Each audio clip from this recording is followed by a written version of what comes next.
Chapter 3, A Hard Bishopric for a Good Bishop. The bishop did not omit his pastoral visits because he had converted his carriage into alms.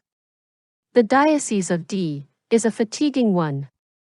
There are very few plains and a great many mountains, hardly any roads, as we have just seen, 32 curacies, 41 vicarships, and 285 auxiliary chapels. To visit all these is quite a task. The bishop managed to do it. He went on foot when it was in the neighborhood, in a tilted spring cart when it was on the plain, and on a donkey in the mountains. The two old women accompanied him. When the trip was too hard for them, he went alone. One day he arrived at Senez, which is an ancient episcopal city. He was mounted on an ass. His purse, which was very dry at that moment, did not permit him any other equipage. The mayor of the town came to receive him at the gate of the town, and watched him dismount from his ass, with scandalized eyes. Some of the citizens were laughing around him. "Monsieur the mayor," said the bishop, "and messrs citizens, I perceive that I shock you. You think it very arrogant in a poor priest to ride an animal which was used by Jesus Christ. I have done so from necessity, I assure you, and not from vanity." In the course of these trips he was kind and indulgent, and talked rather than preached. He never went far in search of his arguments and his examples.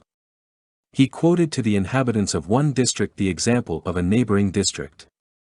In the cantons where they were harsh to the poor, he said, "Look at the people of Briançon.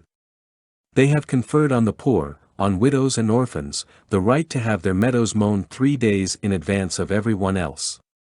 They rebuild their houses for them gratuitously when they are ruined. Therefore it is a country which is blessed by God. For a whole century, there has not been a single murderer among them."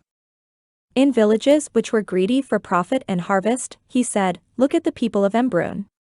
If, at the harvest season, the father of a family has his son away on service in the army, and his daughters at service in the town, and if he is ill and incapacitated, the curé recommends him to the prayers of the congregation, and on Sunday, after the Mass, all the inhabitants of the village, men, women, and children, go to the poor man's field and do his harvesting for him, and carry his straw and his grain to his granary."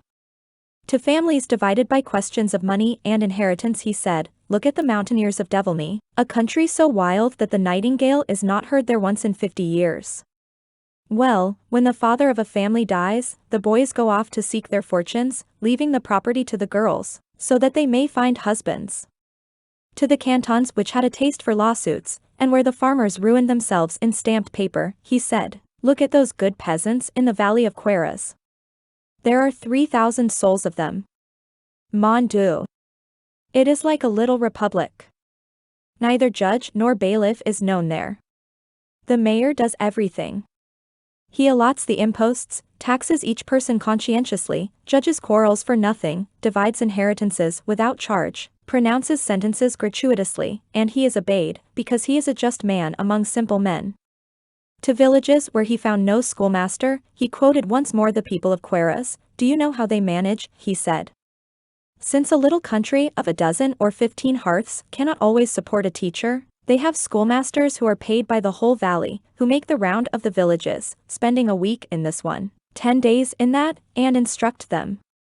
These teachers go to the fairs. I have seen them there. They are to be recognized by the quill pens which they wear in the cord of their hat. Those who teach reading only have 1 pen, those who teach reading and reckoning have 2 pens, those who teach reading, reckoning, and Latin have 3 pens. But what a disgrace to be ignorant. Do like the people of Queyras." Thus he discoursed gravely and paternally. In default of examples, he invented parables, going directly to the point, with few phrases and many images, which characteristic formed the real eloquence of Jesus Christ. And being convinced himself, he was persuasive.